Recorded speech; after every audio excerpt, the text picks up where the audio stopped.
Were not all 10 cleansed? Where are the other 9? Luke chapter 17, verse 11 to 19. Now on his way to Jerusalem, Jesus traveled along the border between Samaria and Galilee. As he was going into a village, 10 men who had leprosy met him. They stood at a distance and called out in a loud voice, "Jesus, Master, have pity on us." When he saw them, he said, "Go, show yourselves to the priest." And as they went, they were cleansed. One of them, when he saw he was healed, came back, praising God in a loud voice. He threw himself at Jesus' feet and thanked him, and he was a Samaritan. Jesus asked, "Were not all 10 cleansed? Where are the other 9? Has no one returned to give praise to God except this foreigner?" Then he said to him, "Rise and go. Your faith has made you well."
Allow me to tell you a story about a child who was a sponsored scholarship student at Chundikuli.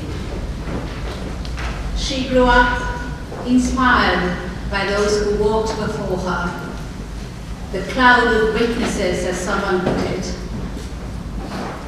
She heard the story of the young 27-year-old Mary Carter, who used the best weapon she had, which was her position as the wife of the principal of St. John's College, Jaffna, to influence the CMS, the Church Missionary Society, to start a school for girls in 1896.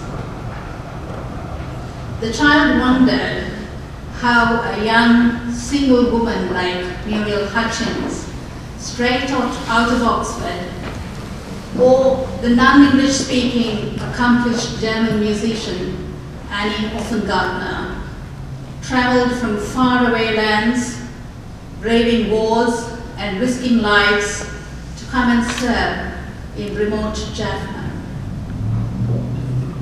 She was captivated by the romantic love story which led to the first English wedding at Chundikuli of the very beautiful Amy Goodchild to Mr. Brain, a British civil servant based in Ceylon at that time.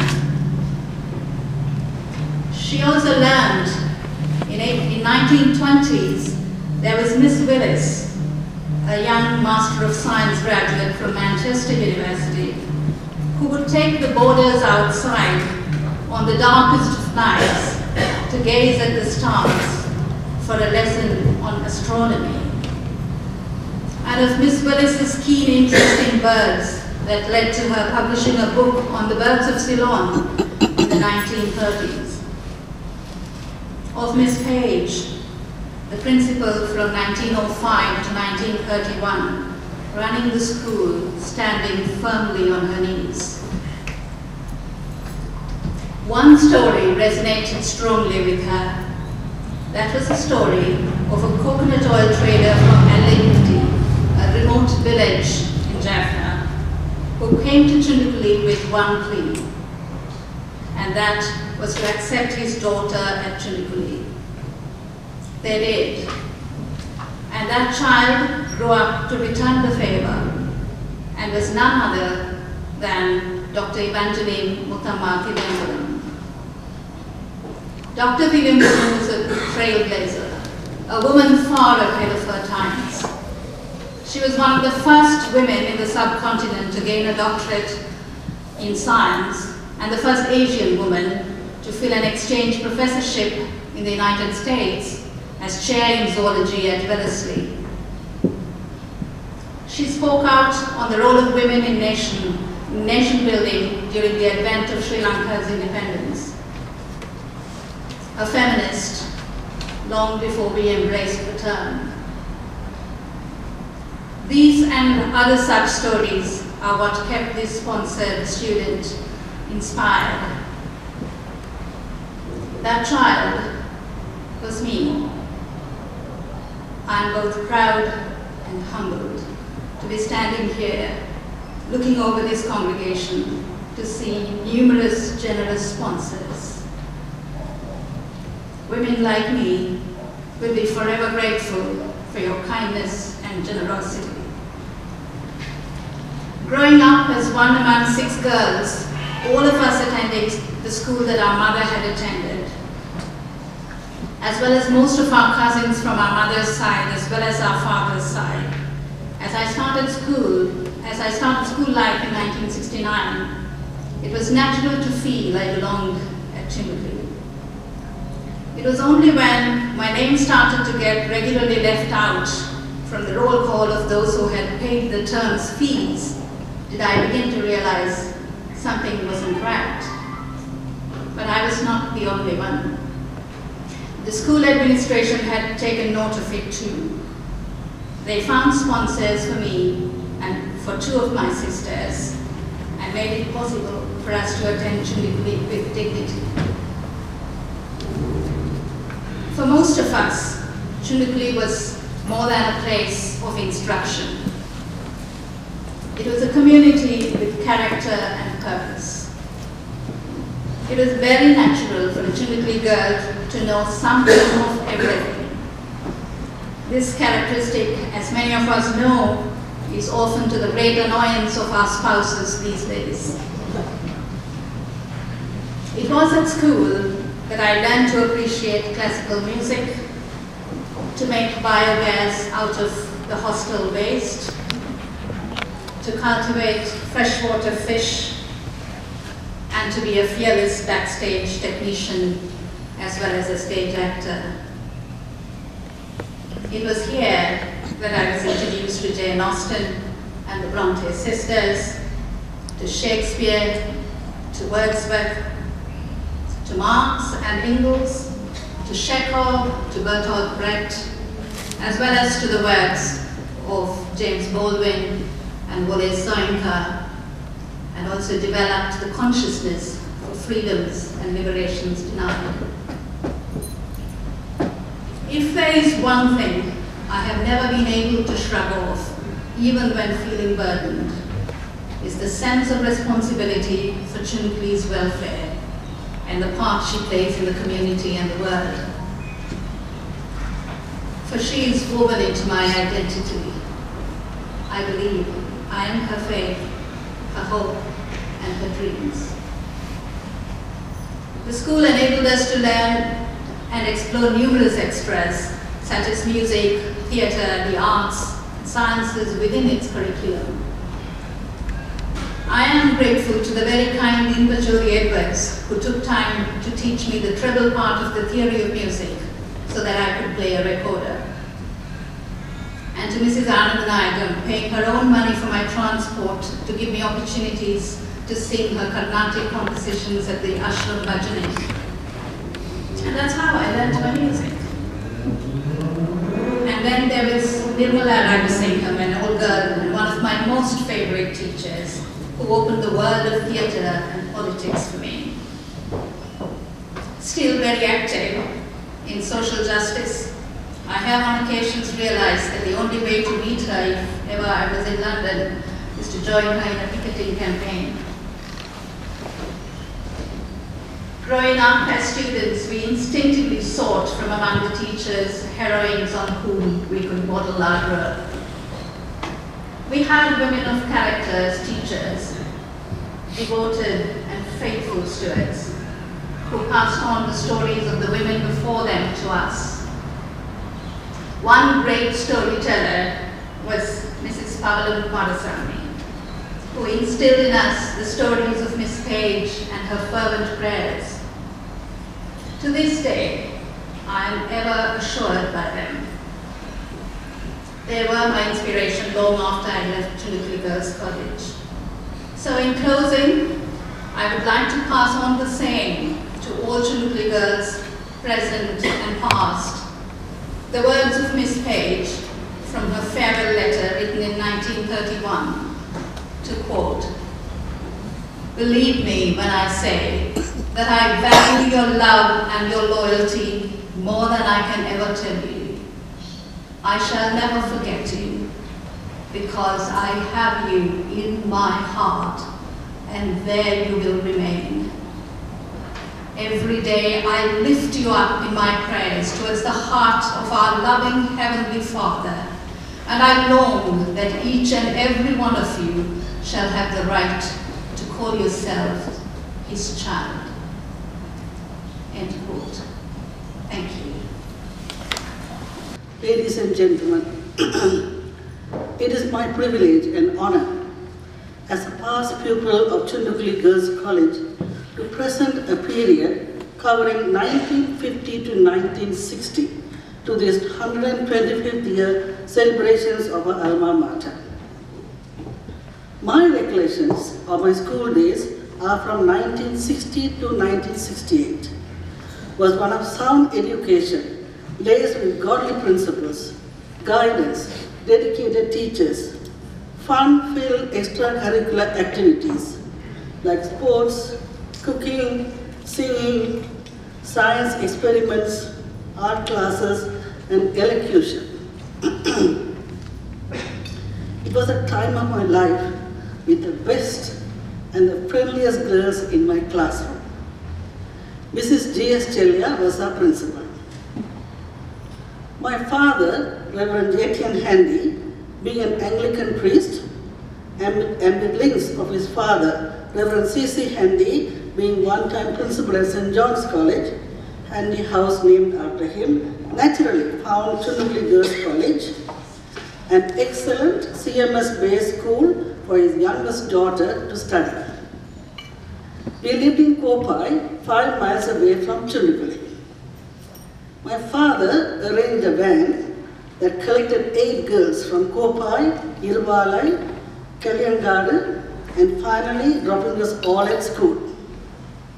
Sitsa Basin, the driver, was there to pick us up after school. God must have a very good sense of humor, because from one of the naughtiest that often ended up in the principal's office for laughing all the time, my calling has been to become a pastor. The school education Christian beliefs, ethics and values on courage, compliance, contention, caring for the needy, clarity of thought were instilled, shaping my conscience.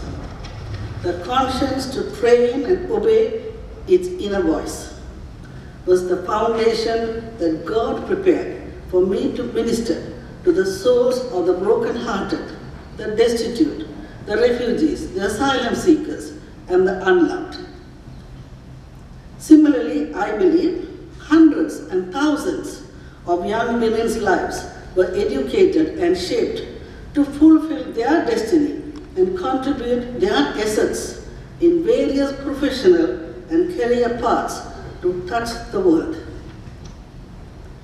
One of my amazing blessings in my everyday life today, through WhatsApp and telephone calls, are the very classmates and friends of 1960s, now grown into beautiful, caring wives and professional women. 50 years and more apart since school, they still infuse me with the fragrance of such a strong, loving, beautiful care, powerful prayers, and a glow within me. Now coming to 1950 to 1960. This was a period when school principal Miss E.M. Tiliambalam retired. Miss Sara Mathai, who was a teacher, had gone on study leave to UK, came back to fill in this position of the vacancy of the school principalship.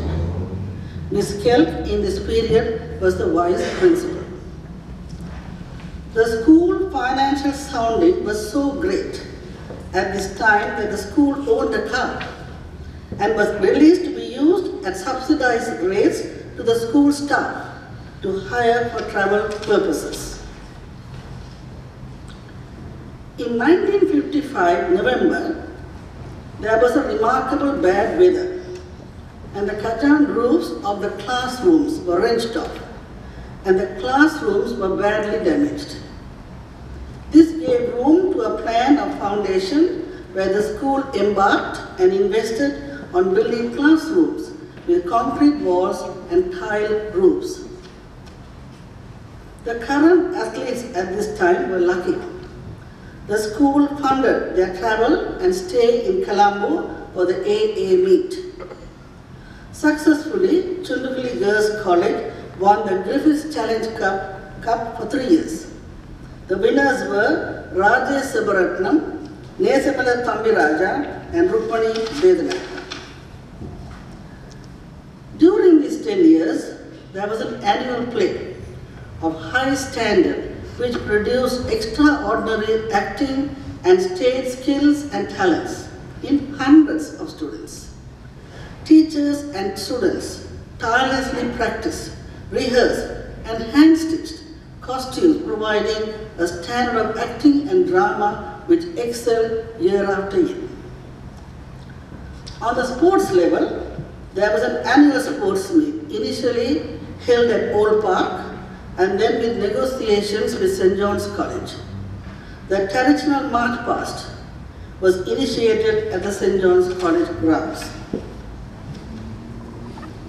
While I thank and honor all the principals, teachers and staff for this 10-year span, it will be very remiss of me not to honor one great teacher, Mrs. Jeevu Champion, who was involved during these years and many more.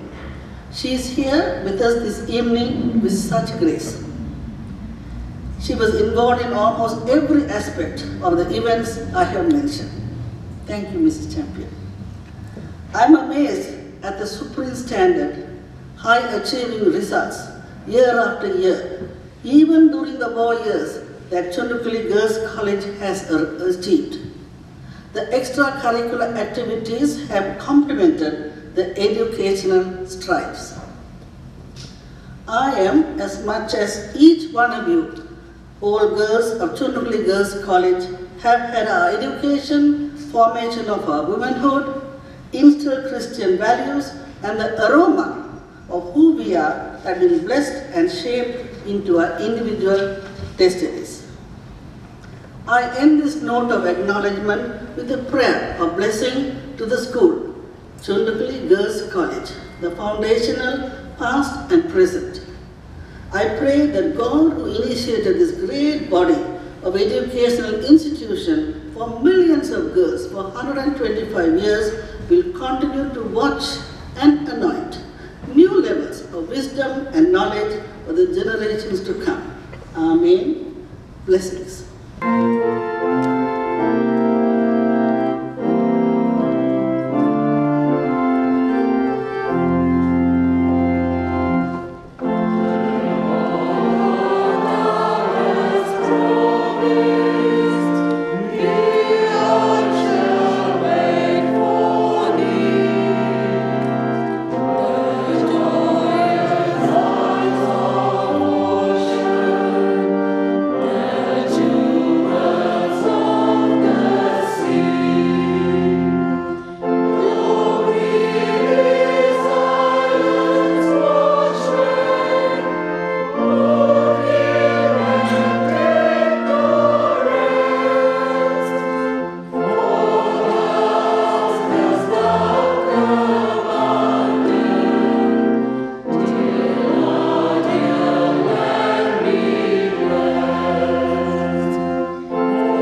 Girls of Chundikuli in Melbourne for inviting me to reminisce the strong bonds both St. John's and Chundikuli have shared and continue to share since Chundikuli was founded.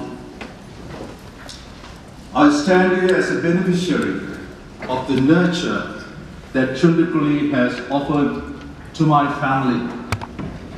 My mother was a teacher. All my three sisters studied at Chundikuli. And finally, I found my life partner also from Chundikuli, from the Chundikuli Girls College Principal's Bungalow.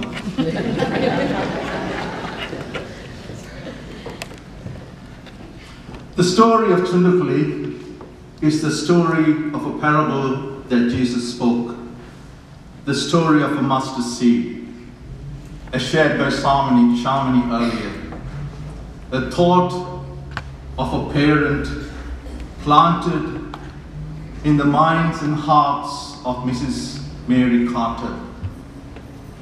It triggered many ideas and thoughts, and then Chundikuli came into being.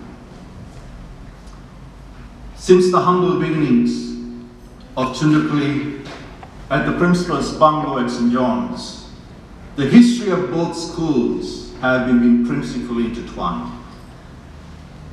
Chundikuli and St. John's probably are the two schools in Jaffna, or even in the whole of Sri Lanka, which are closest in proximity. The proximity did create problems with managing the traffic as boys and girls commuted to school. Also, with most students riding a bicycle or walking in a conservative society, it was a good opportunity to cast an eye on the opposite sex, which was frowned upon by the society. Having both the schools in such proximity also provided incentive and inspiration to go to school for students at both the schools. Many alliances were formed during those commutes. In order to manage the congestion and the alliances that were being formed in a conservative society, the school management had to decide how they were going to address it. So they came up with a solution that the schools will start and end at different times with a 15-minute difference. Hence, the girls who do not want to be hassled by the boys can get away before St. John's closed. I wonder whether that practice is still being continued. Most parents who sent their sons to St. John's also sent their daughters to Chundikuli and vice versa.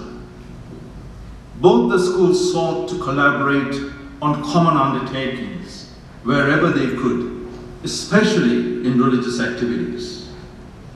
Being of Christian tradition, both schools had combined worship at the St. John's Church every Wednesday.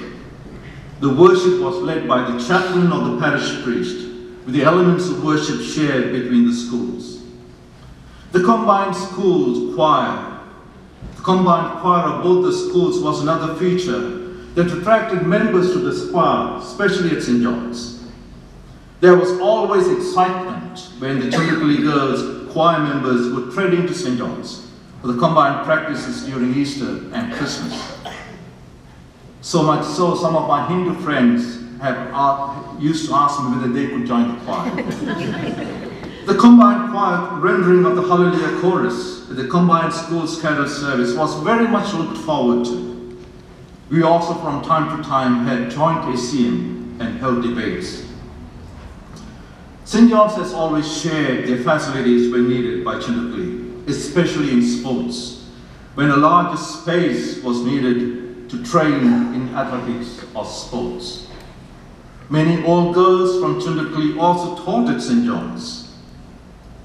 It must be said that the Chundikuli old girls were preferred over ladies from other colleges as they would adapt to the St. John's ethos, which was very similar to that of Chundikuli Girls College. Another feature was the cheering squad from Chundikuli, who were always present to cheer the St. John's cricketers at the big match. Central had a cheer squad from Burberry, so there was always this competition as to who would cheer the loudest.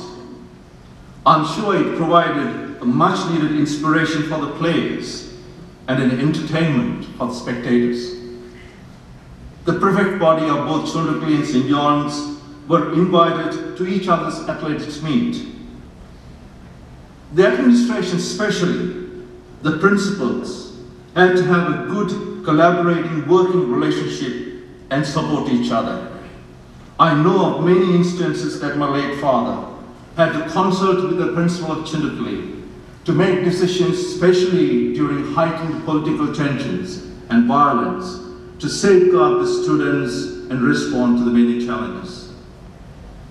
History was made last year when the husband of the present principal of Chundikuli was appointed principal of St. John's. Almost after 125 years since the Carter couple, we now have another couple as principals of St. John's and Chundikuli, respectively. Joint alumni associations in Canada and the UK, the identical emblem of the eagle, the college colors, red and black, are only a few pointers of the deep and lasting connection between the two schools, which will continue into the future. Much could be said about the many more such collaborations and the humorous episodes between the colleges, but time will not permit it. On this day, as the Melbourne Association of the All Girls of the Chundikuli Girls College celebrate the achievements of their beloved school, I want to congratulate you and wish the association the very best into the future. Thank you. My journey at Chundikuli started in 1981 when I joined my alma mater as a kindergarten student. It was given that I would join this great institution as my mother, the late Mrs. Jaffna, was a popular teacher there. She did her schooling at Chundikuli from mid-primary and then had a full teaching career that spanned 37 years before she retired in 1996, after having to leave Jaffna in the mass exodus in November 1995. Her late three sisters and my late grandmother, Mrs. Saras Nadraja, Nina Ahalingam, were all girls of CGC. And if circumstances were different, and I had continued my life in Jaffna, Chundikuli would have been the first choice for my two daughters. My maternal grandfather, having retired as superintendent of audits in Colombo, bought land closer to Chundikuli and built a palatial house so its four daughters could attend school without being late, I think. Most of my school life was in the shadows of a civil war. I used to walk to school with my mother till I was old enough to start cycling. In my mind's eye, I can still see rows of ladies' bicycles parked neatly and prefects managing the bicycle paths to bring order even when all around us everything was disorderly and falling apart. In the early 80s, Jaffna was the second most popular city in Sri Lanka.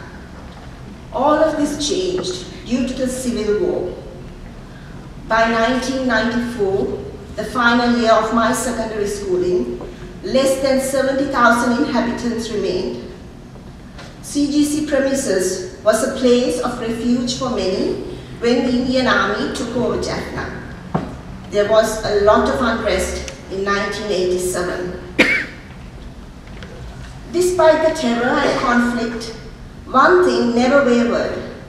We in Jaffna, we looked at a good education as the most important factor in life for a bright future. We were cut off from the rest of the island. Books and medicine were shipped in at jacked up prices, and we got used to living on the edge, dodging artillery shells and aerial bombs. I would like to remember my classmate, Vidya, at this time. It was the late 80s. On her way to school, one morning due to sudden shelling, Vidya was gravely injured opposite Old Park and then succumbed to injuries. Leaving Leaving the north was a challenge, and so we hardly left the peninsula while schooling. Therefore, it was through Chundikuli that we prepared for our futures in the wide world outside. The 80s to 90s were the most challenging years for Chundikuli Girls College. During this time, we were under the leadership of Principal Mrs. L.P. Veerasingham.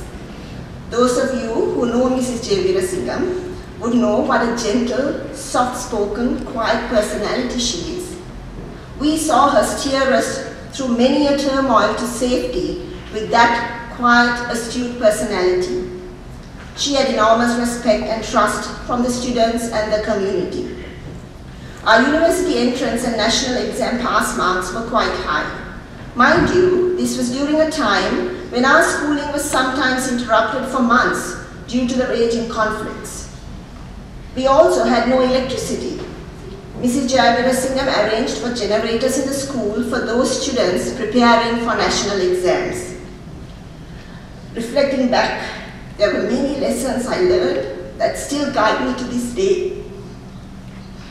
Owe it all to my teachers and friends at Chundikuli for molding my character to be resilient and to look forward positively no matter what the circumstances were.